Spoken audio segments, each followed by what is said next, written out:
तो परमात्मा यीशु मसीह आपके अंदर वास करना चाहता है, तो उसके लिए दिलों में से पत्थर का निकलना जरूरी है और मांस का आना जरूरी है और प्रभु के लिए दरवाजों को खोलना जरूरी है, क्योंकि प्रभु खटखटा रहा है और हम दिल को खोलेंगे उसकी महिमा के लिए। तारीफ मेरी जान खुदा नू ए हो कहंदी आई, मेरी जान खुदा नू ए हो कहंदी आई, मेरी जान खुदा नू ए हो कहंदी आई, मेरी जान खुदा नू ए हो कहंदी आई, तेरे बाजू मेरी नहीं है भलाई, तेरे बाजू मेरी नहीं है भलाई, ऐ खुदावंद मेरी तू ही कर रखवाली, ऐ खुदावंद मेरी तू ही कर रखवाली, मेरा सब भरोसा तू ही है रब वाली, मेरा सब भरोसा तू ही है रब वाली, तू ही है रब वाली, तू ही है रब वाली। प्यारे खुदा प्रभु यीशु मसीह, फिर से प्रभु जी इस समय को आपके पवित्र हाथों में सौंपते हैं प्रभु जी। होने देना प्रभु जी, इस कलाम की व्याख्या को इंसान नहीं कर सकता प्रभु जी, इसीलिए प्रभु जी हम आपको निमंत्रित करते हैं प्रभु जी, आप खुद आए और अपने कलाम की व्याख्या करें प्रभु यीशु, सुनने में, पढ़ने में, समझने में हमारी सहायता कीजिए प्रभु जी, और वो आत्मिक कान दीजिए प्रभु जी, जिससे आपके वचन अंदर जाए प्रभु यीशु मसीह और वो कार्य करे प्रभु यीशु मसीह, क्रिया में आए प्रभु यीशु मसीह। हमें तैयारी दीजिए प्रभु जी, क्योंकि समय अंत का है, समय नाजुक है और इस हालातों में संभलने का प्रभु जी हमें प्रभु जी सब्र दीजिए प्रभु यीशु मसीह, हमें प्रभु जी शांति दीजिए प्रभु जी। आपका धन्यवाद करते हैं, आपके नाम की महिमा करते हैं, इस प्रार्थना को प्रभु यीशु मसीह के नाम से मांगते हैं, आमीन। Hallelujah, hallelujah, hallelujah. तो सचमुच फिर से वही बात है, आज का दिन यहोवा ने बनाया है, हमें इसमें आनंदित रहना है। समय नाजुक है, हालात कुछ और बताते हैं, खबरें कुछ और बताते हैं, न्यूज चैनल्स कुछ और बताते हैं, फोन को बोलो अलग अलग न्यूज़ें हैं, अलग अलग बातें हैं, क्योंकि वचन कहता है तुम चर्चाएं सुनोगे और इसमें अफवाहें भी होंगी, चर्चाएं भी हैं और अफवाहें भी हैं, लेकिन वचन कहता है घबरा मत जाना, क्योंकि इनका होना अनिवार्य है, क्योंकि ये होगी तो विश्वासी और तेज हो जाएंगे, विश्वासियों में और सरगर्मी आ जाएगी, इसलिए इन चीजों का होना जरूरी है। और वचन हमें इसीलिए कहता है आनंदित रहिए, क्योंकि यहोवा ने आज का दिन बनाया है, वो कल भी बनाएगा, वो परसों भी बनाएगा, और जब तक वो आपको इस धरती से ले नहीं जाता, वो हर दिन आपके लिए नया ही बना रहा है। हालेलुया। तो सचमुच हम प्रभु की दया से मत्ती की अंजील में चल रहे थे, मत्ती रचित सुसमाचार की पुस्तक में, और इसके हम 25 अध्यायों को पूरा कर चुके हैं, और जो आज बारी है 26 की बारी है। हालेलुया। 25 का मतलब होता है 5 2 7, साथ मतलब के समाप्ति हर चीज की, एंड आराम, और उसके बाद नई शुरुआत। और यहाँ पर जो अब बात देखेंगे तो प्रभु ने वहां पर एंड बताया, और 26:6-2-8 का मतलब होता है नई चीजों को फिर से लेकर आना। क्योंकि अब जब प्रभु की बात आएगी तो वो कहाँ जाएगा, अब अपनी मृत्यु के बारे में बताने जा रहा है। क्योंकि मृत्यु के बाद वो जी उठेगा, और जब जी उठना इसीलिए है, पहले उसको मरना पड़ेगा, और जब तक वो मरेगा नहीं तब तक वो जिएगा नहीं, जी नहीं उठेगा। इसलिए आज जो बारी है 26 की बारी है, 6-2-8 इसको अगर देखें तो हाँ जी पढ़ते हैं और धीरे धीरे सीखते हैं। इसमें से यीशु के विरुद्ध षड्यंतर, यीशु के विरुद्ध क्या चल रहा है, षड्यंतर चल रहा है, उसके विरुद्ध प्लानिंग प्लॉट्स चल रही है। और जब आप 25 अध्याय को पढ़ते हैं तो प्रभु पहले ही अपनी कलीसिया को, अपने चेलों को आगाह कर देता है कि 10 कुंवारियों में से कौन जाएंगे। उसके बाद तोड़ों के दृष्टांत में से मैंने क्या किया प्रभु बताता है, और उसके बाद बारी आती है न्याय के दिन की। अभी वो बातें बाद में होनी है, प्रभु पहले बता रहा है। क्यों? क्योंकि प्रभु चाहता है कि मेरे लोग क्या हो जाएं, सावधान हो जाएं, अलर्ट हो जाएं। जैसे एक धरती के ऊपर किसी देश के ऊपर कोई मिसाइल या कोई अटैक होता है तो सायरन शुरू हो जाते हैं, सराउंडिंग शुरू हो जाती है, आवाजें शुरू हो जाती है, हल्ला गुल्ला शुरू हो जाता है कि अपने बचाव के लिए भागो। अब प्रभु की जो आमद है वो हमें बता रही है कि भागना है तो प्रभु की ओर भागो, क्योंकि हमारा छुटकारा प्रभु की तरफ से ही है। हालेलुया। हम दुनिया में स्थान मत ढूंढे कि हम नीचे छुप जाएंगे, ऊपर छुप जाएंगे, नहीं, हमें प्रभु में छिपना है। और जब आप प्रभु में छिपेंगे तो वो हमारा शरण स्थान है। यहाँ पर यीशु के विरुद्ध षड्यंतर है, मतलब उसको फंसाने की साजिशें चल रही हैं, लेकिन यीशु के विरुद्ध षड्यंतर है, लेकिन हमारे लिए इसमें छुटकारे छिपे हुए हैं, हमारे लिए इसमें उद्धार के रास्ते छिपे हुए हैं। हमारे ही नहीं बल्कि पूरे जगत के छुटकारे के इसमें रास्ते छिपे हुए हैं। क्योंकि यीशु जैसे जैसे धीरे धीरे बढ़ेगा, लोगों के लिए छुटकारे का रास्ता वैसे धीरे धीरे खुल रहा है, जैसे आज खुला हुआ है। हालेलुया। और क्या हुआ, यीशु के विरुद्ध षड्यंत्र की बातें चल रही हैं। हाँ जी, जब यीशु ये सब बातें कह चुका, मत्ती 25 वाली सब बातें कह चुका, तो क्या हुआ, तो अपने चेलों से कहने लगा, फिर वो अपने चेलों से फिर और कुछ भी कहने लगा। तुम जानते हो कि 2 दिन के बाद फसह का पर्व है। 2 दिन के बाद क्या है, फसह का पर्व, फसह का पर्व है, एक त्योहार है। जबकि यीशु मसीह को इस धरती के ऊपर आए हुए 30 साल या 33 साल के लगभग हो चुके हैं, और ये फसह का त्योहार हर साल आता है। ये नहीं कि ये पहली बार आ रहा है, लेकिन ये अब अंतिम घड़ी चल रही है, एंड टाइम चल रहा है, आखिरी समय का समय चल रहा है। जैसे हमें धरती पर आयु कितने साल हो चुके हैं, लेकिन अब हम कहाँ चल रहे हैं, प्रभु के अंतिम बातों की ओर चल रहे हैं कि प्रभु का आना निकट है, हमारा जाना जरूरी है। वो आएगा, हम जाएंगे, वो द्वार पर है, हम द्वार के उस पार वो हमें लेकर जाएगा। ये बातें चल रही हैं। जबकि ये बातें हम पहले भी आए थे मसीह में, लेकिन तब बातें कम होती थी, सुनते थे लेकिन समझ में नहीं आती थी। अब सुनते भी हैं, समझते भी हैं।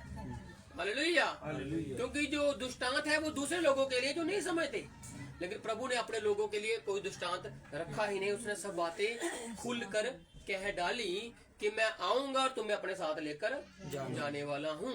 इसमें कोई दृष्टांत वाली बात है नहीं, इसको हम ही दृष्टांत बनाकर बैठ जाते हैं, लेकिन प्रभु ने दृष्टांत नहीं कहा, उसने सीधी सीधी बात कह दी। जगत का न्याय, 10 कुंवारियां, तोड़ों का दृष्टांत, सब बातें उसने सिंपल बता दी। हालेलुया। अब हमें सिंपल लगती है ना, क्यों?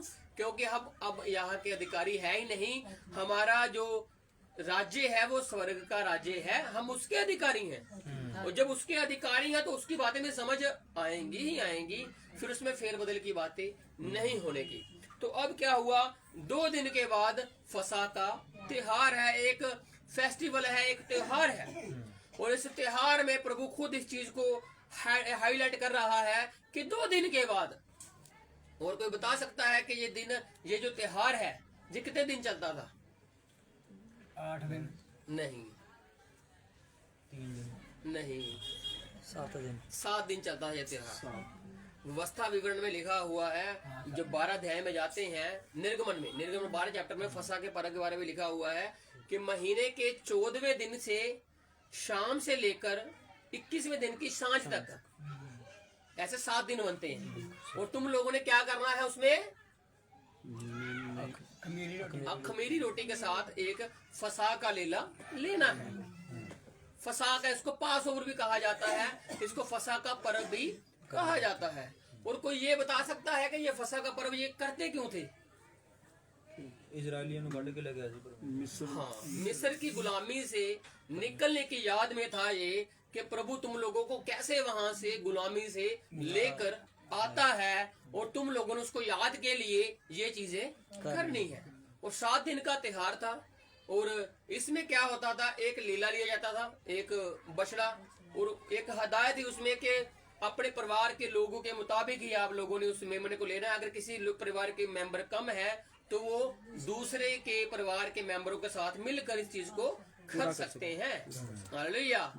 जैसे आज अगर हम कलीसिया में कुछ कम है तो हम दूसरे लोगों को लाकर प्रभु की बातों को सिखा सकते हैं, क्योंकि असली पास ओवर, असली फसा का पर्व प्रभु यीशु मसीह के द्वारा पूर्ति में आया।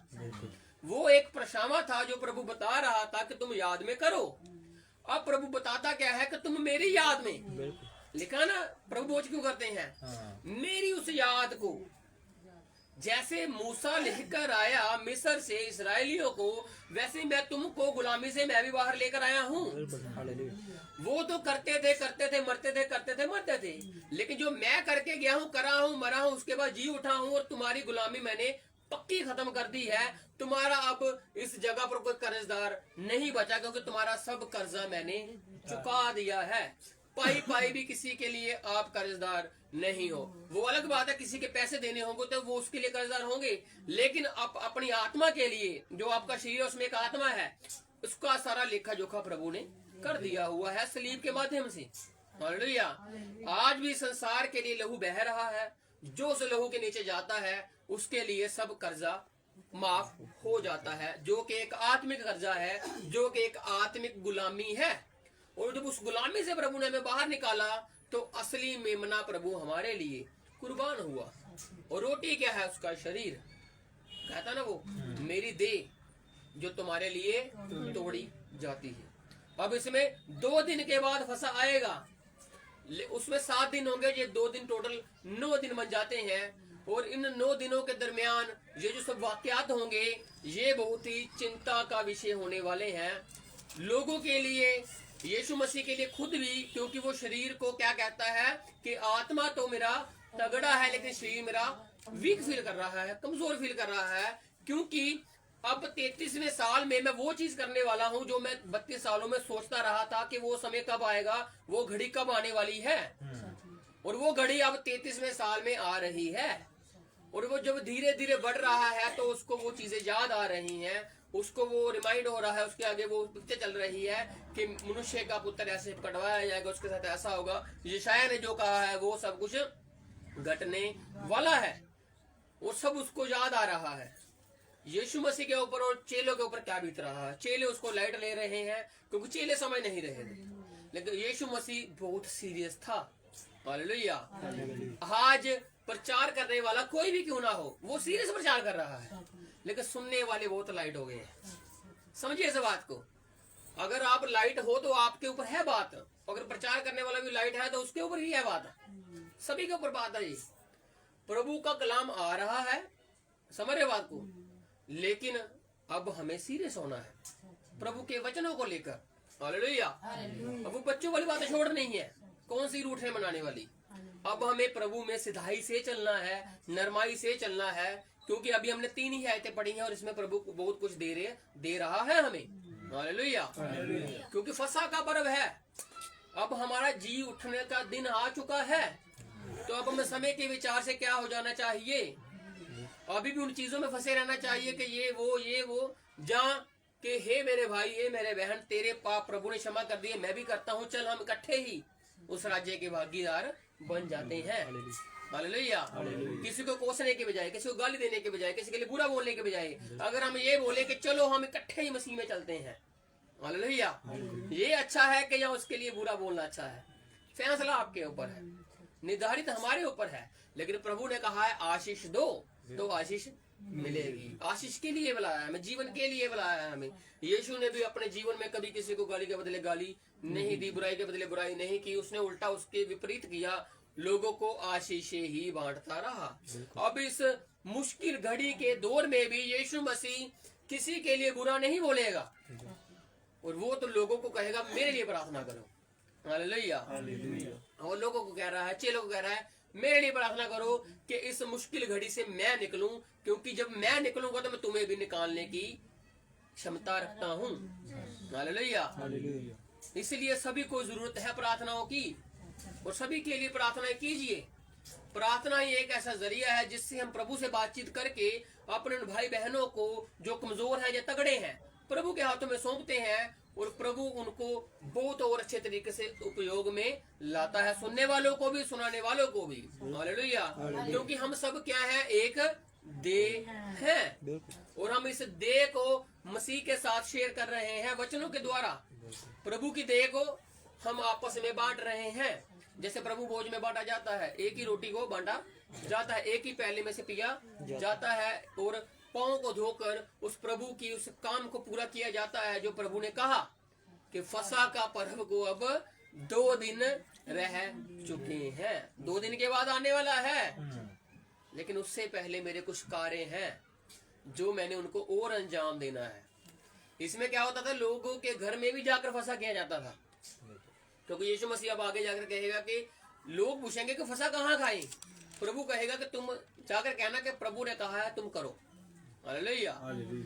आज आप ये मत सोचिए कि इंतजाम कैसे होंगे, समझ रहे बात को, खाना कैसे खाएंगे, इंतजाम कैसे होंगे। उसने कहा है शेर के बच्चे भूखे रह सकते हैं, तो तुम भी शेर के बच्चे हो, तो तुम भूखे नहीं रहने वाले हो। हालेलुया। वो तो अपने चुने हुओं को नींद में ही दे देता है। आप भूखे सोओगे और नींद में आपका पेट भर जाएगा। समझ रहे बात को, नींद में देना, वो नींद में देता है ऐसे। इसलिए यहोवा मुहैया करने वाला है। हालेलुया। उसके मुहैया को कभी कमजोर मत समझिए। जब वो मुहैया करता है तो आप उसका धन्यवाद करते करते रुकोगे नहीं, क्योंकि वो ऐसे इंतजामों को करने वाला परमेश्वर है। तो अभी 2 दिन के बाद फसह का पर्व है, और मनुष्य का पुत्र क्रूस पर चढ़ाए जाने के लिए पकड़वाया जाएगा। और मनुष्य का पुत्र यानी कि यीशु मसीह कह रहा है कि मैं पकड़वाए जाने के लिए भेजा जाऊंगा। अब मेरा वो समय आएगा, 2 दिन के बाद 7 दिन शुरू होंगे, और उसके खत्म होते होते टोटल 9 दिन के बाद मुझे उसके हाथों में पकड़वा दिया जाएगा, और मेरे साथ जो सलूक होगा वो मैं आपको धीरे धीरे बताता रहूंगा। हालेलुया। यीशु मसीह आप अपने अंतिम समय में चेलों को बता रहा है कि मेरे साथ तुम लोगों ने अब सीरियस होना है, कमजोरी के साथ नहीं चलना, लाइट नहीं चलना, रूठना बनाना मेरे से नहीं चलेगा। अब मेरे से सीधी बात करो, अब मेरे से सीधा बात करो, स्पष्ट करो कि तुम मेरे साथ हो या नहीं हो। हालेलुया। सीधी बात, प्रभु सीधी बात करता था, वो पहले भी करता था, क्योंकि चेले कहते थे कि तू कहाँ जाएगा, वो कह रहा मैं जाऊंगा, तुम लोगों को तैयार रहना है। वो कह रहे नहीं, हम तुझे नहीं जाने देंगे। चेलों का प्रेम और प्रभु का प्रेम। हालेलुया। चेले जाना नहीं देना चाहते, और प्रभु जाकर उनको वापस मिलना चाहता है। हालेलुया। बात को समझिए, बात की गहराई में चलिए कि प्रभु का प्रेम क्या है। मैं जा रहा हूं, मैं फिर आऊंगा, इसकी ओर तुम ध्यान नहीं दे रहे, मेरे जाने की ओर ध्यान दे रहे हो। मैं आऊंगा, उसकी ओर भी तो ध्यान दो। हालेलुया। इसलिए प्रभु का दिन आ रहा है, उसमें हमें ध्यान देना है। मुश्किलें के चल रही हैं, उसकी ओर हम ज्यादा ध्यान दे रहे हैं, लेकिन प्रभु का आना नजदीक है, उसकी ओर कम ध्यान है। इसलिए प्रभु की आने की ओर हमें ज्यादा देखना है, क्योंकि प्रभु जल्द आ रहा है। प्रकाशित वाक्य कहता है, देख मैं शीघ्र आने वाला हूँ, और हर एक के काम का प्रतिफल मेरे ही पास है। मैं अल्फा हूँ, मैं ओमेगा हूँ, मैं आदि हूँ, मैं अंत हूँ। देख मैं ही था, मैं ही हूँ, मैं ही रहने वाला हूँ। हालेलुया। वो ही है। अब फसह का पर्व उसने बता दिया कि मनुष्य का पुत्र पकड़वाया जाने वाला है। जी। तो प्रधान याजक और प्रजा के पुरनिये काइफा नामक महायाजक के आंगन में इकट्ठे हुए। हाँ जी। और आपस में विचार करने लगे। देखो, तब प्रधान याजक और पुरनिये, हाँ, इनकी एक साठगांठ है। प्रधान याजक, पुरनिये और काइफा। काइफा जो है, इसका एक ससुर भी है, हन्ना। वो अब उस याजकाई के पद पे नहीं है, मतलब कि उसको उसका समय खत्म होकर अब अगला पद इसको मिल गया है। लेकिन एक प्राचीन बंदा होने के नाते, एक बुजुर्ग होने के नाते उसकी भी सलाहों को लिया जाता था। तो जब यीशु मसीह की पेशगोई होती है, उसको लेकर जाया जाता है, उसको पेशियों में डाला जाता है, तो सबसे पहले उसको हन्ना के पास ही लेकर जाते हैं कि अब बता इसके साथ क्या किया जाए।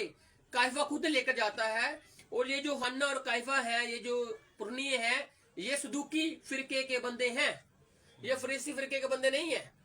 जैसे एक वो वहां पर सैनहेड्रिन होता है, मंदिर होता है, सिनागोग होता है, वहां पर आराधनालय होता है। उसमें क्या होता है, दो तबके के लोग थे, एक तो रोमी सरकार के बंदे थे और एक सदूकी थे और एक फरीसी थे। वहां पर ज्यादा दबदबा सदूकियों का था, क्योंकि ये महायाजकों की पोस्टों पर बैठे हुए थे।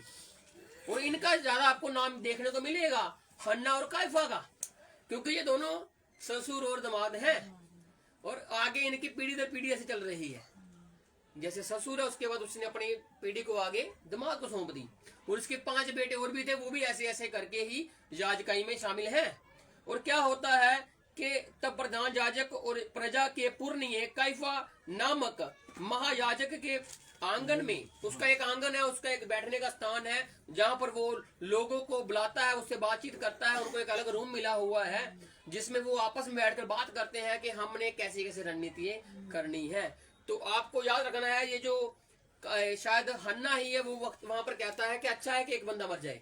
ये काइफा कहता है, काइफा कहता है कि इतनी प्रजा नाश होने से अच्छा एक बंदा मर जाए, कि हमारे ऊपर ये चीजें ना आए, एक बंदा मर जाए। वो यीशु मसीह की बात कर रहा था, वो कि यीशु मर जाए हम बच जाए।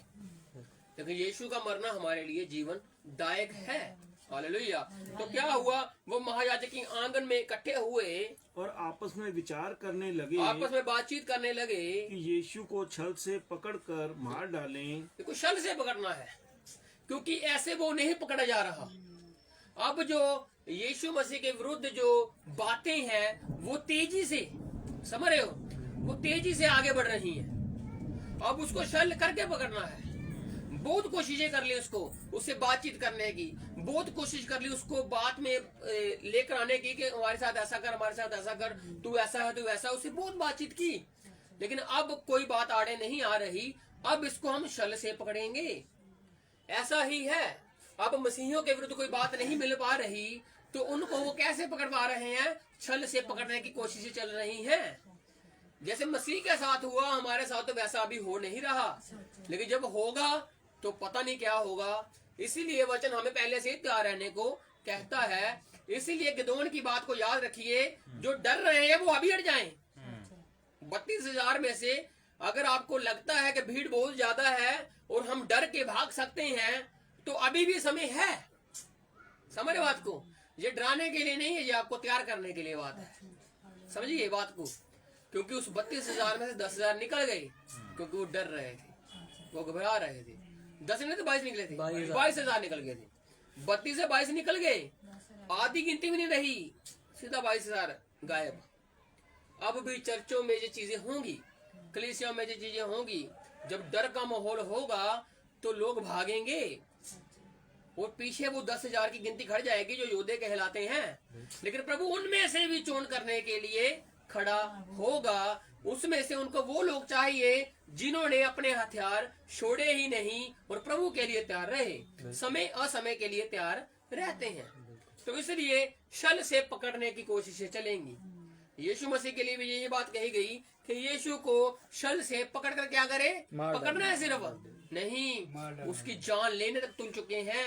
इतने लोगों में ये साहस हो गया है, क्योंकि अब गतिविधियां तेज हो गई हैं। अब यीशु ने भी कह दिया है कि 2 दिन के बाद फसह का पर्व है, लेले का काटा जाना जरूरी है।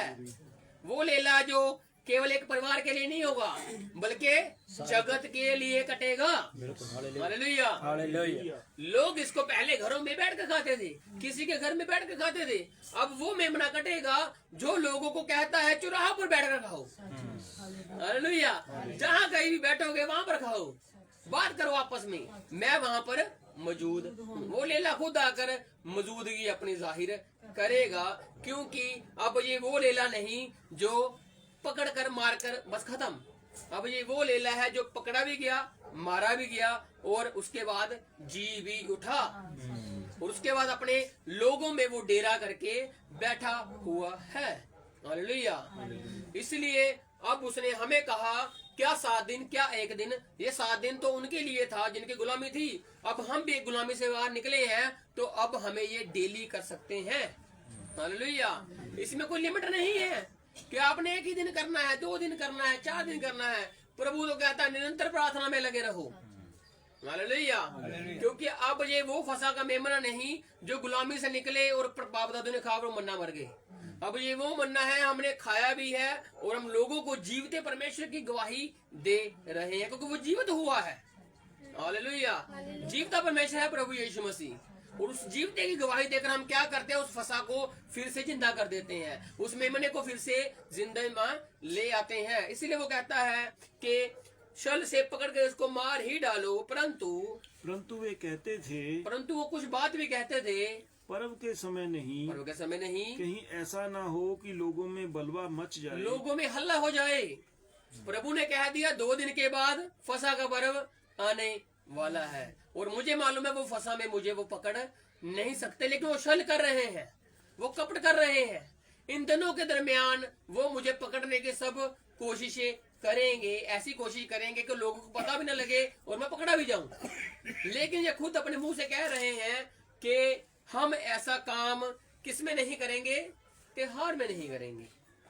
चाहे सदुकी दे, चाहे मन में छल है, कपट है, लेकिन अपने त्योहार के पक्के हैं और लोगों के डर के भी पक्के हैं कि लोगों से भी डर रहे हैं। भाई उसको पकड़ेंगे तो लोग तो उसको नबी मानते हैं, लोगों में तो उसका रुतबा है। अगर दिन दिहाड़े पकड़ा जाएगा तो हम पर्व की क्या करेंगे, नाफरमानी करेंगे। क्योंकि पर्व हमें एक चीज याद दिलाता है, गुलामी से बाहर निकलना। और इसमें हम किसी को कैसे मरवा सकते हैं, हम इसमें किसी को कैसे पकड़ सकते हैं। डरते थे बीच में, घबराते हैं बीच में। ऐसे ही आज मसीह जगत है, इसको साथ साथ में मसीह जगत है जोड़ना पड़ेगा बातों को कि मसीह जगत है।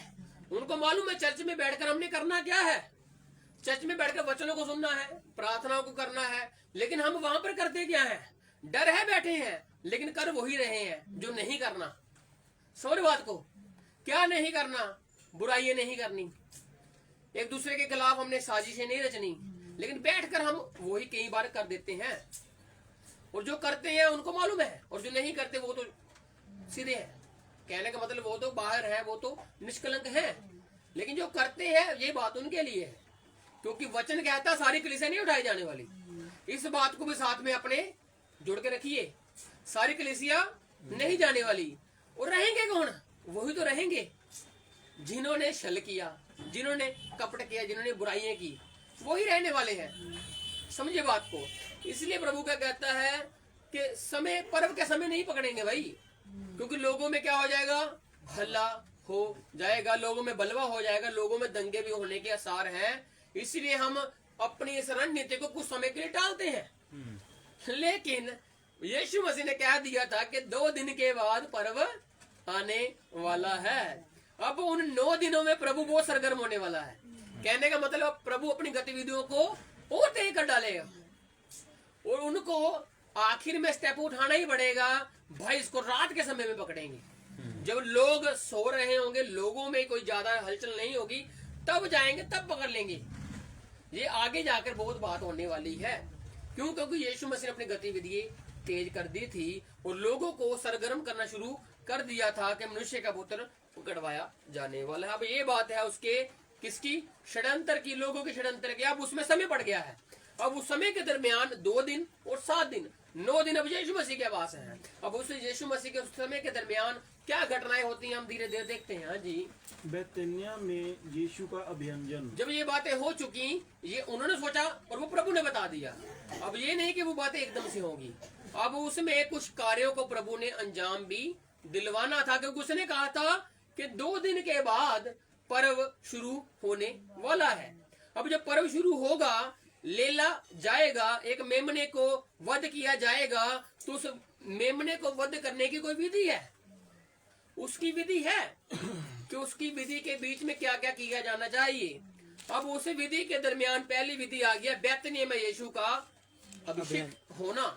गाड़े जाने के लिए उससे पहले यीशु मसीह को एक चीज के साथ उसका क्या करना, अभिषेक करना। और इसके साथ क्या बातें चलती हैं, हाँ जी देखते हैं। जब यीशु बैतनिया में शमौन कोढ़ी के घर में था, देखो यीशु मसीह अब 2 दिन बोलकर 7 दिन होने के बाद, उससे पहले अब ये चीजें घट रही हैं। अब ये पहली घटना कहाँ पर घटी है? शमौन कोढ़ी के घर में, जो कि बैतनिया में रहता है।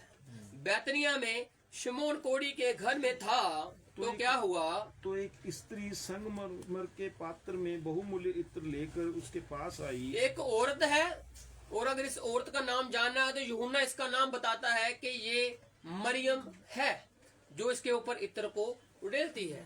लेकिन यहाँ पर आया एक औरत ने क्या किया? संगमरमर, ये उस समय का, उस वक्त का बहुत बहुमूल्य पत्थर था। और बात है उस पत्थर की, इत्र तो इत्र ही है, उसके अंदर जो इत्र डाला गया है वो संगमरमर के डालने के बाद उसकी जो खूबसूरती है, उसका जो सुगंधित फल चीज है और बढ़ गई है। हालेलुया। परफ्यूम तो काफी होते हैं, लेकिन जैसे जिस पात्र में वो जाते हैं, जिस चीज में वो जाते हैं, उससे उसकी खूबसूरती और बढ़ जाती है। हालेलुया। हम भी इंसान अलग अलग तरह के हैं, लेकिन जब यीशु मसीह हमारे में आ जाता है तो हमारी खुशबू लोगों में जाती है। हालेलुया। क्यों? क्योंकि अब जो खुशबू हमारे अंदर है, इसीलिए लोग हमसे मिलना पसंद करेंगे जब खुशबू आएगी। समझ रहे हो? जब मसीह का कलाम होगा तब कहेंगे लोग कि अच्छे बंदे हो आप, अच्छी बहन हो आप, आपसे मिलना अच्छा लगता है, क्योंकि मसीह का कलाम आप में बोलता है और मसीह की सुगंध आप में से हमें आती है। और ये सुगंध उनको आएगी जिन्होंने बचना है। बिल्कुल। समझ रहे हो? जिन्होंने नाश है उनको बदबू ही आती रहेगी, जितने मर्जी आप परफ्यूम लगाई, लेकिन आएगी उनको बदबू। क्यों? क्योंकि मसीह का वचन वो सुनना पसंद नहीं करते हैं। अब एक स्त्री आई है जो कि संगमरमर के पात्र में इत्र को लेकर आई है। ये उस समय का बहुत ही बेहतरीन तोहफा, बहुत ही बेहतरीन नजराना वो उस प्रभु के लिए लेकर आई, जो उस समय में बेहतरीन शख्स था, बेहतरीन परमेश्वर था और लोगों को बता रहा था। लेकिन कुछ लोग ही समझ पाए कि वो परमेश्वर है कैसा। और उसमें से एक स्त्री आती है। ये जो स्त्री है, ये सब कुछ छोड़कर, सब कुछ बेच डाल कर, अपना जो इसकी जमा पूंजी होती जितनी होती है, क्योंकि इसने ये वो चीज खरीदी है जो इसने उसके लिए, प्रभु के लिए करनी जरूरी समझी। क्योंकि प्रभु ने कहा था कि 2 दिन के बाद फसह का पर्व आने वाला है, उससे पहले तैयारियां शुरू हो जाएंगी। और तैयारी शुरू हो चुकी है। बैतनिया में संगमरमर के पात्र में एक औरत आई, बहुमूल्य इत्र लेकर उसके पास आई। और जब वह भोजन करने बैठा था, हाँ जी, तो उसके सिर पर उंडेल दिया। जब वो खाना खाने, भोजन करने बैठा था तो क्या किया? उसके सिर के ऊपर उडेल दिया, यानी कि उसका अभिषेक कर दिया। हालेलुया। आज अगर आप परमेश्वर के लिए कुछ कर रहे हो तो आप अच्छा कर रहे हो। उसमें साथ में कुछ होंगे जो कहेंगे अच्छा नहीं किया, बुरा किया। और जो बुरा कह रहे हैं वो खुद अच्छा नहीं कर सकते। समझे? वो खुद नहीं अच्छा कर सकते, इसलिए आपको बुरा कह रहे हैं। लेकिन प्रभु कहता है तुमने जो किया अच्छा कर दिया है। दमड़ी वाली औरत को याद रखिए, उसने सब डाल दी, उसके पास था, लोग बहुत कुछ डाल रहे थे, लेकिन प्रभु ने कहा उसने सबसे ज्यादा डाला है। हालेलुया। लोगों ने दिए में से डाला, उसके बाद जो था उसने वो डाल दिया। इसके पास, लोगों के पास बहुत पैसे थे। शमौन कोढ़ी जो उसको घर में लेके गया, शायद इसका कोढ़ अब चंगा हो गया है और शायद इसने शुक्रगुजारी के लिए प्रभु को अपने घर में उतारा है कि प्रभु तू अगर बैतनिया में आया है, क्योंकि बैतनिया में शायद लाजर भी रहता था, इसका परम मित्र परमेश्वर का। और जब यीशु मसीह वहां पर जाता था तो लाजर के घर में रुकता था, क्योंकि इसका वो दोस्त था प्रभु यीशु मसीह का। तो जब वो वहां पर जाता है तो शमौन कोढ़ी ने उसका अगर रिक्वेस्ट की होगी कि प्रभु आज तू मेरे घर में चल, आज मेरे घर में खाना खा, लेकिन इसने वो नहीं किया जो उसको करना चाहिए था। उस औरत ने वो कर दिया जो उसको करना भी नहीं चाहिए था। लेकिन वचन बताता है कि ये अच्छा काम ही हुआ है। समझ बात को? जबकि शमौन कोढ़ी को ऐसी बातें करनी चाहिए थी, उसने नहीं की। चेलों को सोचना चाहिए था, लेकिन चेलों ने सोचा नहीं। अब प्रभु जो है, प्रभु बता रहा है कि ये इत्र क्यों डोला गया, इत्र क्यों गिराया गया, जबकि सब अनजान है। शमौन कोड़ी अनजान है, साथ में जो चेले बैठे हैं वो अनजान है, साथ में जो भीड़ है वो अनजान है। ये कौन औरत है जिसने प्रभु से बिना पूछे इतना तोड़ा और डोल दी, गिरा दिया और आंसुओं से उसके पांवों को भी साफ करने लग गई? ऐसा कैसे होगा? ये वाक्य क्या है? उस लेले का अभिषेक किया जा रहा था, उस मेमने के गाड़े जाने के लिए, उसको तैयारी के लिए अभिषिक्त किया जा रहा था, क्योंकि प्रभु ने 2 दिन पहले कहे थे, शायद इसमें 1-2 दिन और बच गया था, और उसकी शाम को ही, शायद शाम को ये भोजन करने बैठे हैं, उस शाम के बाद फसा का पहला दिन शायद शुरू होने वाला हो, जिसमें प्रभु ने फसा में एंटर करना था।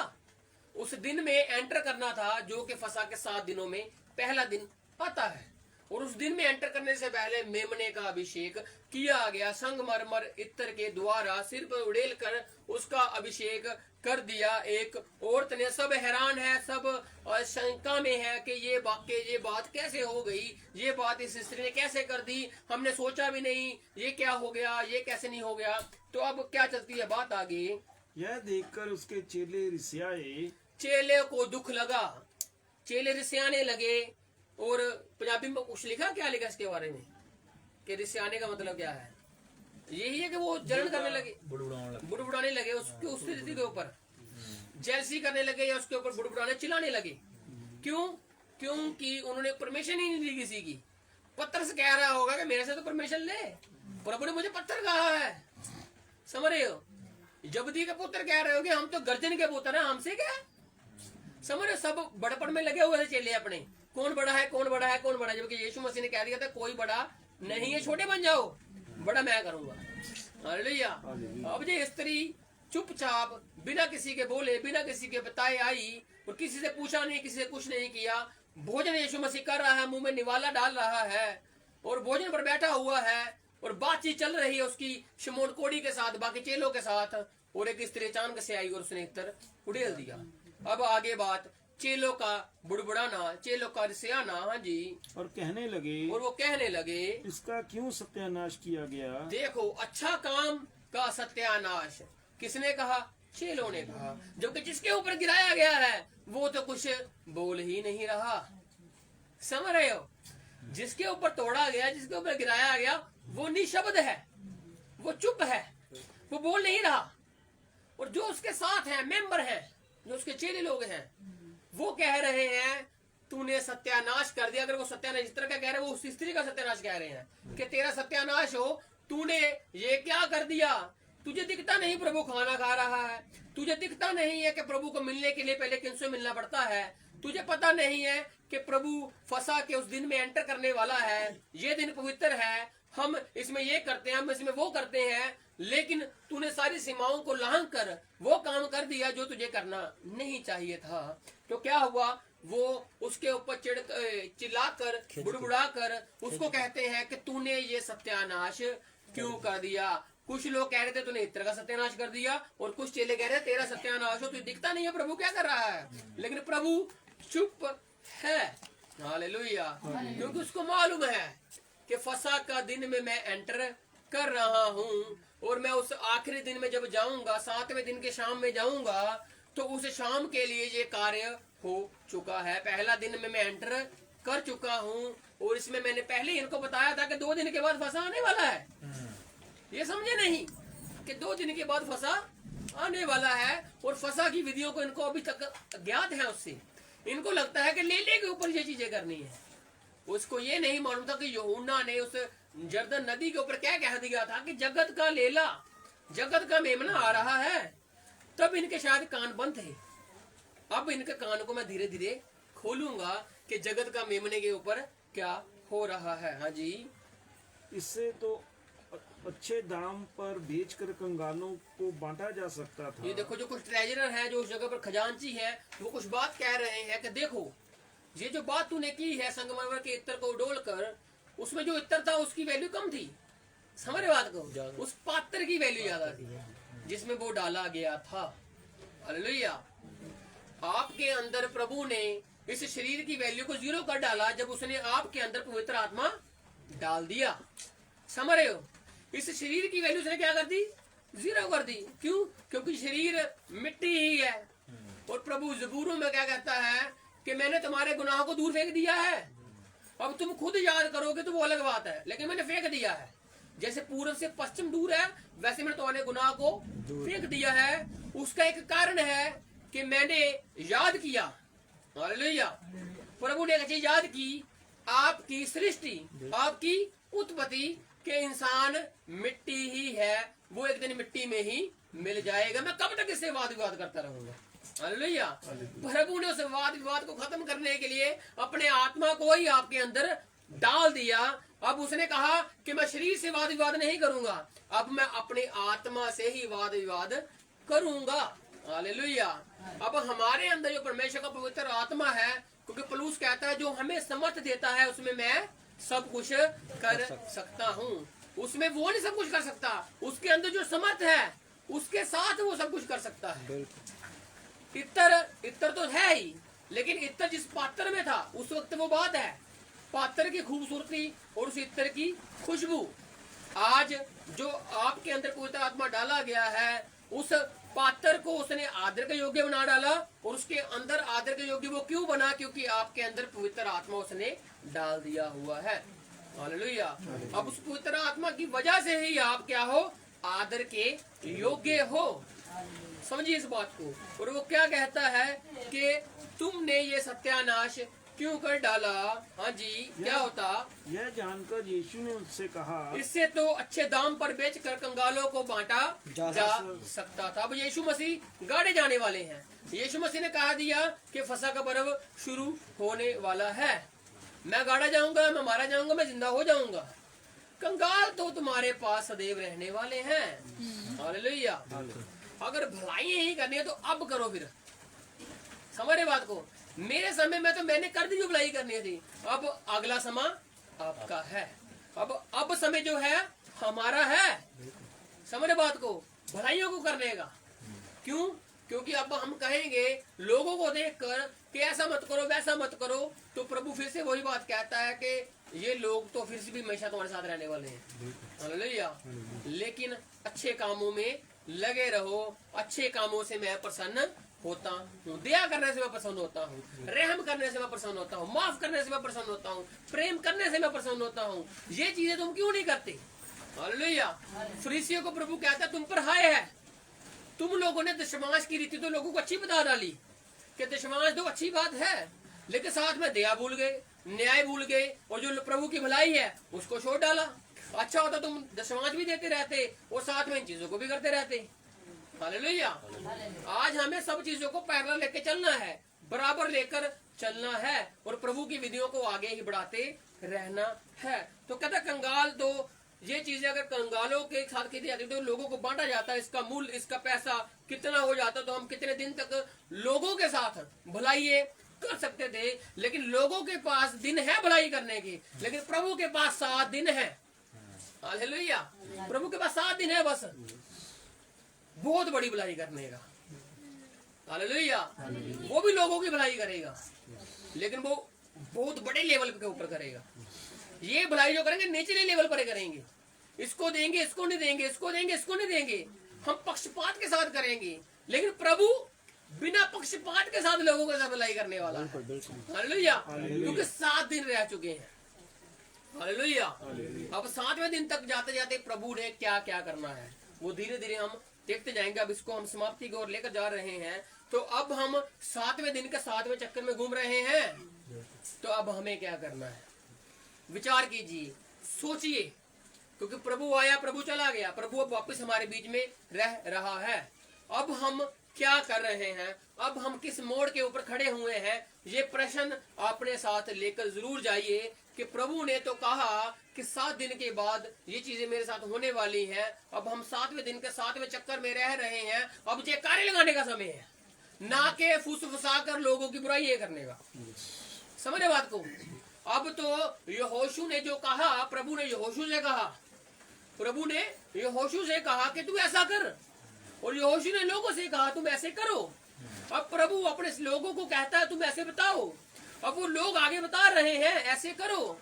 अब तो सातवें दिन के आखिरी समय में, सातवें चक्कर के आखिरी समय में जयकारे फूंकने का, लगाने का समय है। अब हमें एक दूसरे की बुराइयों को छोड़कर प्रभु के जयकारों को लगाने की जरूरत है।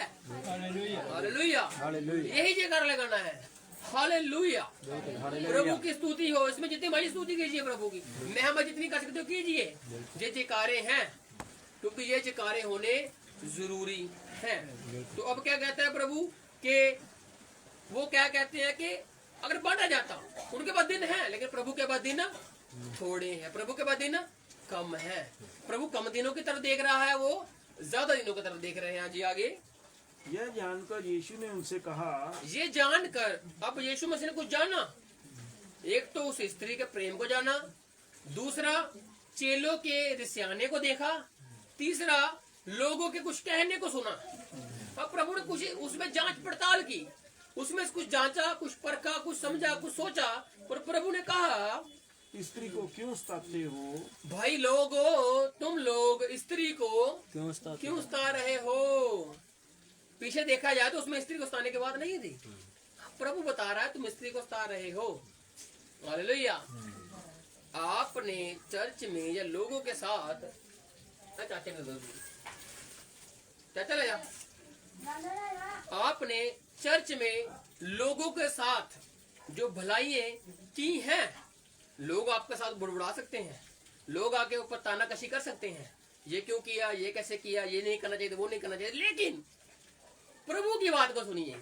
हालेलुया। अगर कुछ समझ नहीं आता तो प्रभु को कहिए, प्रभु तू बता।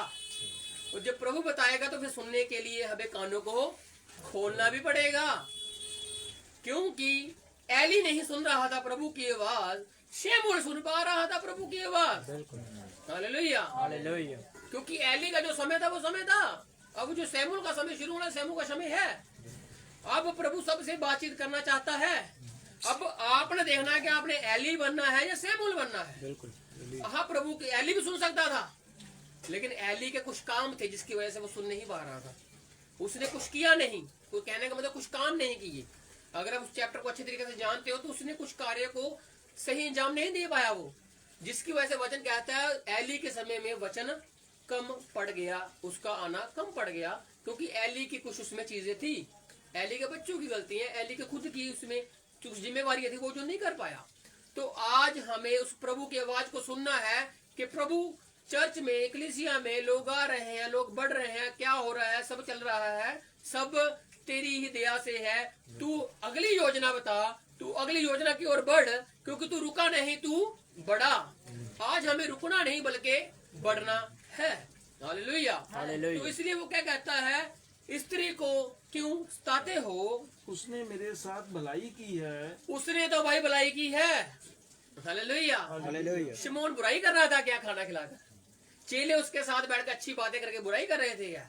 नहीं, लेकिन उस स्त्री ने एक्स्ट्रा कर दिया, ज्यादा कर दिया। हालेलुया। चर्च में आप आ रहे हो, खा रहे हो, अच्छा कर रहे हो, लेकिन उससे ऊपर की सोच प्रभु के लोगों के प्रति या प्रभु के लिए प्रति आपको क्या बनाती है? एक्स्ट्रा बनाती है, एक्स्ट्रा ऑर्डिनरी बनाती है। हालेलुया। ज्यादा अनुभवी बताती है कि आपका अनुभव ज्यादा है। हालेलुया। प्रभु कहता है स्त्री को क्यों सता रहे हो भाई? उसने क्या की है? भलाई की है, उसने अच्छा काम किया है, उसने जो काम कर दिया है इसका तो होना ही था, क्योंकि तुम भविष्यवाणी पढ़ते हो तो चले जाते हो आगे, पढ़ा चले गए, उस आईने के सामने शीशा देखा, मुंह देखा और फिर आकर देख रहे हैं कि हम ठीक है। कहता ना वचन कहता है उसके समान मत बनो कि तुमने दर्पण में फेस देखा अपना और वापस चले गए, फिर देखते हो आकर कि हमारा फेस वही है फेस आपका, बदला थोड़ी है, वही है, लेकिन हम बार बार देखते हैं। क्यों? क्योंकि हमें यकीन नहीं है। और प्रभु भी कहता है तो वचनों को पढ़ते हो आगे निकल जाते हो, वचनों को पढ़ते हो आगे निकल जाते हो, लेकिन वचनों को समझ कर सीख कर अंदर कौन लाएगा? हालेलुया। अंदर लाइए वचन को और भलाइयों को उजागर कीजिए, और प्रभु कहेगा लोग आपको सताएंगे, लेकिन प्रभु कहेगा ये भलाई कर रहे हैं। और उसने कहा स्त्री को मत सताओ, इसने मेरे साथ भलाई की है। कंगाल तो तुम्हारे साथ सदा रहते हैं। कंगाल तो तुम्हारे साथ सदैव रहते ही हैं। जब मैं नहीं आया था तब भी तो रह रहे थे, तब तुम लोगों ने ये बातें क्यों नहीं करी? अब मैं तुम्हारे साथ हूं, तुम फिर वही बातों को लेकर आ रहे हो। 7 दिन पड़े हैं भाई मेरे जाने में, सीरियस हो जाओ। हालेलुया। अब प्रभु के आने में बहुत चंद समय पड़ गया है। भाई ऐसे बता रहे थे संडे को 85 सेकंड्स मिडनाइट आने को, रात होने को कुछ समय पड़ा हुआ है। उस समय में हमें क्या करना है? तैयारी में बढ़ना है। मिडनाइट क्राई होने वाला है, रात का रोना होने वाला है। रात का रोना क्यों होने वाला है? क्योंकि एक शाउट होगा और उसमें कुछ उठा लिया जाएगा और कुछ छोड़ दिया जाएगा। जो उठा लिया जाएगा वो तो आनंद के साथ जाएंगे, और जो छोड़ दिया जाएगा वो क्राई करेंगे, वो रोएंगे। क्यों? क्योंकि वो छोड़ दिए गए। समझ बात को? तैयारी करते रहे, लेकिन एक्स्ट्रा जो चीज थी, जो देखा था हमने, वो चीज कैरी नहीं कर पाए, जिसकी वजह से उनके लिए रोना और दांतों का पीसना ही बचा। अब रात का रोना होने वाला है, उससे बचने के लिए, उस रात में प्रवेश करने के लिए हमारे पास चंद समय बचा है। सीरियस हो जाइए, क्योंकि प्रभु द्वार पर ही खड़ा हुआ है, और वो कब आएगा, कब ले जाएगा, आंख के झपकते ही होगा। इसलिए तैयारी में बने रहिए। शाउट हो रहा है, आवाजें हो रही हैं, सराउंडिंग हो रही है, चिल्लाहट हो रही है, सभी जगह चिल्लाहट हो रही है प्रभु के। प्रभु आ रहा है, प्रभु आ रहा है। अब वचन कहता है, किसने उस सुसमाचार के ऊपर विश्वास किया? प्रभु का भुजबल हुआ, लेकिन उसके ऊपर चित्त किसने लगाया? दिल किसने लगाया? हालेलुया। अब दिल लगाने का समय प्रभु की ओर, और संसार से दिल को हटाने की जरूरत है। बिल्कुल। समझ बात को? संसार की वस्तुओं को छोड़ने का समय है। इससे दिल लगा लेंगे तो हम फंस जाएंगे, लेकिन प्रभु से दिल लगाएंगे तो हम साथ में चले जाएंगे। प्रभु कहता, कंगाल हमेशा ही तुम्हारे साथ रहने वाले हैं। अब सीरियस हो जाओ। 7 दिन पड़े हैं मेरे जाने में, परंतु मैं तुम्हारे साथ सदैव ना रहूंगा। मैं नहीं सदैव रहने वाला। बिल्कुल। मेरी देह अभी तुम्हारे साथ है, 7वें दिन ये देह नहीं रहने वाली। तुम देखोगे नहीं मुझे। प्रभु कहता, तुम मुझे देखते हो, बाद में नहीं देखोगे। मैं फिर कहता हूँ, वो कहते तुम क्या कह रहे हो? जाऊंगा, आऊंगा, देखोगे नहीं देखोगे। क्यों? क्योंकि वो समझ नहीं रहे थे। हालेलुया। आज हम समझ रहे हैं, क्योंकि प्रभु को हम देख रहे हैं, क्योंकि प्रभु हमें दिख रहा है। हालेलुया। प्रभु को दिखना जरूरी है। जिस दिन आपको प्रभु को दिखना बंद हो गया, तो प्रभु के साथ प्रार्थना में और जोर से लग जाइए कि प्रभु तू मुझे दिख क्यों नहीं रहा, तू मुझसे बात क्यों नहीं कर रहा। शाऊल के मानित मत बन जाइए दूसरी जगह पे जाने के लिए। शाऊल ने गलती कर दी, लेकिन आपको प्रभु ने बता दिया कि शाऊल ने की है, आप मत करो। समझ रहे हो? प्रभु से बात करो। आपका पश्चाताप प्रभु को फिर से आपकी ओर देखने में मजबूर कर देगा। हालेलुया। क्योंकि वो आजड़ी है, वो चरवाहा है, वो अभी भी अपनी भेड़ों की तरफ आंख लगाकर बैठा हुआ है, क्योंकि अच्छा चरवाहा यीशु मसीह है, जो भेड़ों के लिए अपनी जान को देता है। हाँ जी, आगे। उसने मेरी देह पर जो यह इत्र उंडेला है, उसने जो देह के ऊपर, मतलब के लेले के ऊपर, इस देह के ऊपर जो उसने इत्र को उड़ेला है, वह मेरे गाड़े जाने के लिए किया है। किसके लिए किया है? गाड़े जाने के लिए। सीधी बात बता रहा है प्रभु। लेकिन चेले न जान है, अनजान है, उससे अनजान है। जानते हैं, लेकिन खबर है, लेकिन बेखबर बने हुए हैं, क्योंकि यीशु मसीह उनसे सीधी बातें करता था, उनको सीधी बातें समझ नहीं आती थी। प्रभु कहता, अभी तो मैंने तुमसे कौन सी बातें की हैं? पृथ्वी की बातें की हैं, और तुम अभी यही नहीं समझ रहे। जिस दिन मैंने स्वर्ग की एक बात कर दी, तो तुमको हाथों पैरों की पड़ जाएगी। हालेलुया।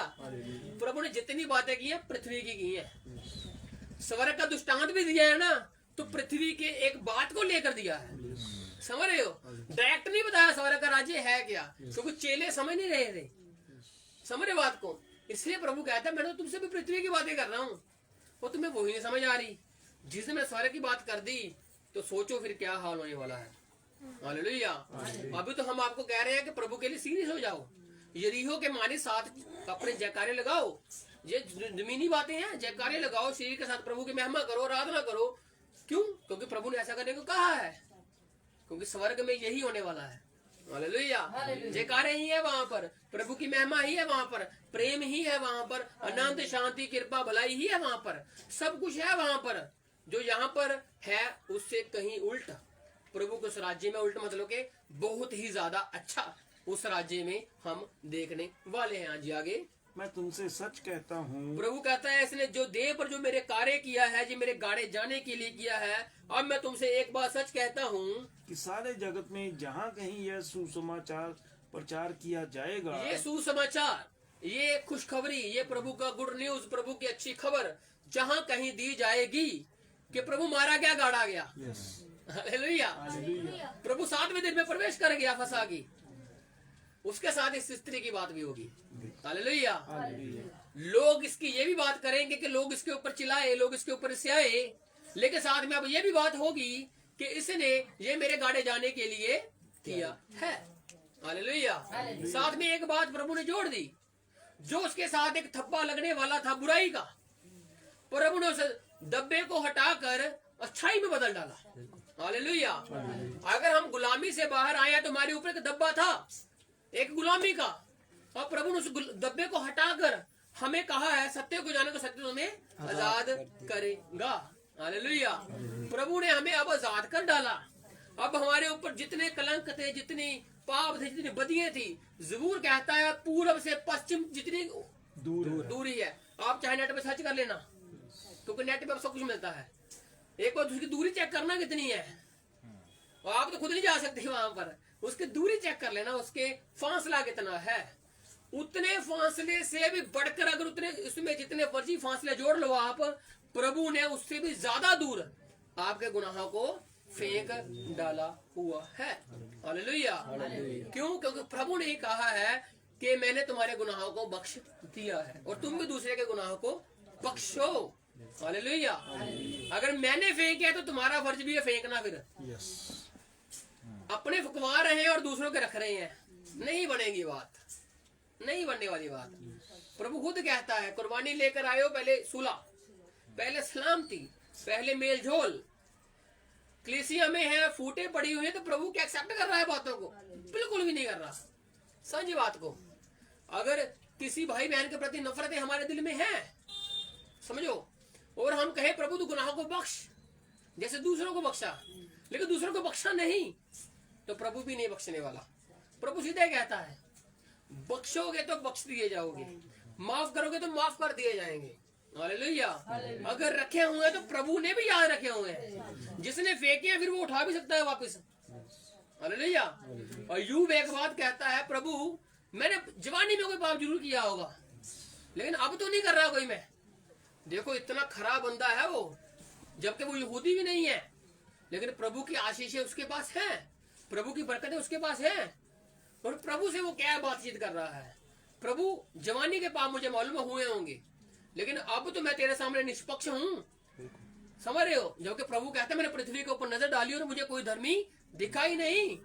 और यूब कहता है बुढ़ापे में सही हूँ, लेकिन जवानी में कुछ थाम है, समझ रहे हो। लेकिन प्रभु ने उसके जवानी के पाप भी नहीं देखे और उसके बुढ़ापे के पाप भी नहीं देखे।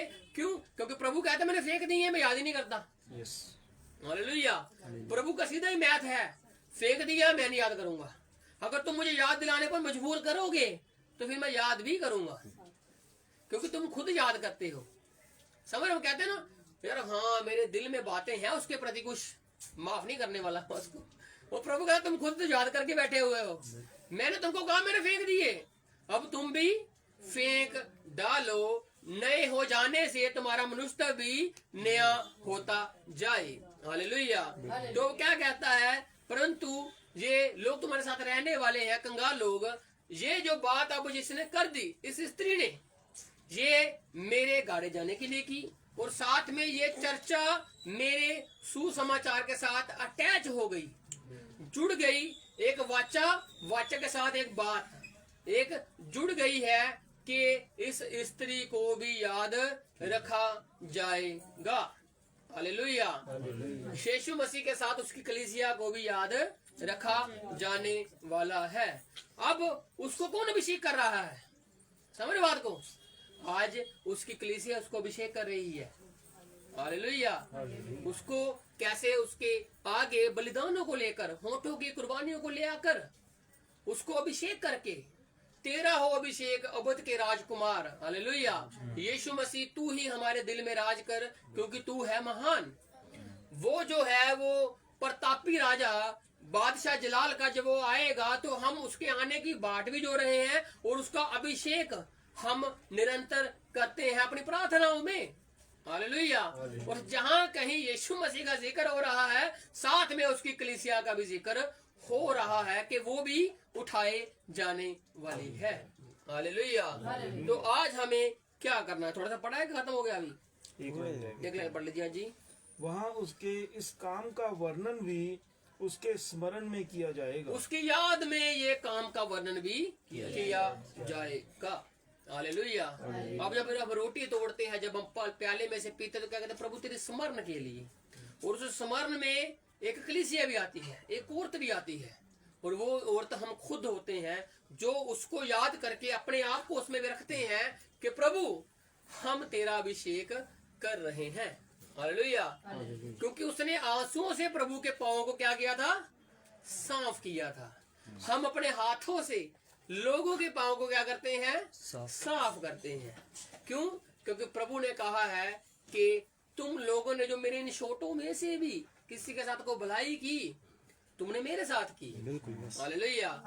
आज लोगों के साथ भलाइयों को करना शुरू कर दीजिए, क्योंकि प्रभु भलाइयों से खुश होता है, प्रभु प्रेम से खुश होता है, प्रभु अपने आनंद में खुश होता है। हालेलुया। क्योंकि 7 दिन रह गए हैं फसह को होने को, और फसह में एक रोटी तोड़ी जाती है, और उस रोटी में यीशु मसीह पता क्या कर रहा था? चलो भी थोड़ा सा समय पड़ा हुआ। उस रोटी को देखकर, उस रोटी में छोटे छोटे छोटे छोटे क्या होते थे?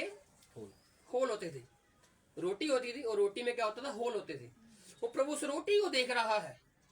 देने से पहले वो देखता तो हर साल ही था, लेकिन उस वक्त उस रोटी में उसको प्रकाश दिख रहा था, अपने आप दिख रहा था कि मैं भी ऐसे ही तोड़ा जाने वाला हूँ। अगर मैं तोड़े जाने वाला हूँ तो उससे पहले मैं तोड़ तोड़ कर तुमको पहले से ही चेतावनी दे रहा हूँ कि मनुष्य का पुत्र का बदन भी ऐसे ही तोड़ा जाएगा। वो चुप रहेगा, और चुप करके जैसे भेड़ बध होने के लिए सौंपी जाती है, वो चुप होकर इस कार्य को अंजाम दे देगा। हालेलुया। और वो रोटी को देख रहा है, लोगों को बांट रहा है, और उसमें वो अपने देह को दे रहा है। आज वचन को जो इंसान कोई भी दे रहा है, वो आपके साथ उस रोटी को शेयर कर रहा है जो प्रभु ने उन वक्त दी। आज वो वचन के माध्यम से उस रोटी को तोड़ रहा है, क्योंकि प्रभु ने कहा स्वर्ग से जो रोटी उतरी है वो मैं हूँ। हालेलुया। तो प्रभु ने एक पानी वाली बात भी कही थी। कोई बता सकता है वो पानी वाली बात कहाँ कही थी? कि जो प्यासा है वो मेरे पास है। बताइए वो कहाँ कही थी? फिर उसके बाद वचन खत्म करते हैं हम लोग। यही 7 नहीं, इसमें नहीं गई। सामरी स्त्री नहीं, कोई याद कीजिए, याद आ जाएगा आपको। प्रभु ने उस वक्त खड़े होकर कहा था कि जो कोई प्यासा है वो मेरे पास आए, क्योंकि मैं उसको उस जल में से दूंगा जिसको पीकर वो प्यासा नहीं रहने वाला। वो सामरी स्त्री की अलग बात है, लेकिन ये भी एक त्योहार की बात है, लेकिन ये फसह के त्योहार की बात नहीं है। हाँ जी, बताइए वो कौन सा त्योहार था?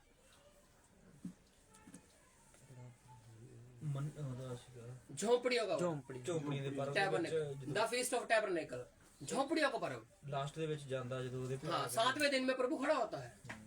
कुछ दिन में उसके भाई भी कहता है तू चल, वो कहता मैं नहीं जाऊंगा, तुम जाओ। वो भेष बदल के वहां पर चले जाता है। वो 7वें दिन उठ जाता है।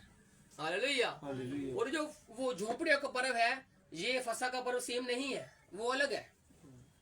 फसह के पर्व में गुलामी से बाहर आकर उसकी याद में करना था, और झोंपड़ियों का पर्व भी 7 दिन ही चलता था।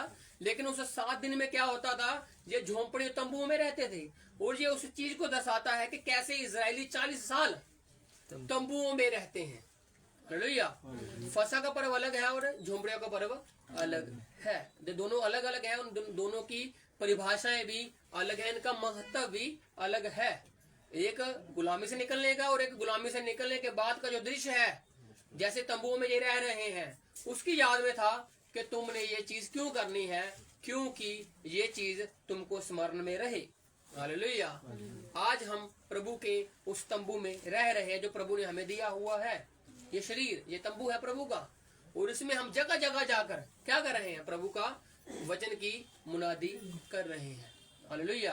तो आज हम इसकी कितनी पढ़ ली? 26 की हमने आज 13 तक पढ़ ली।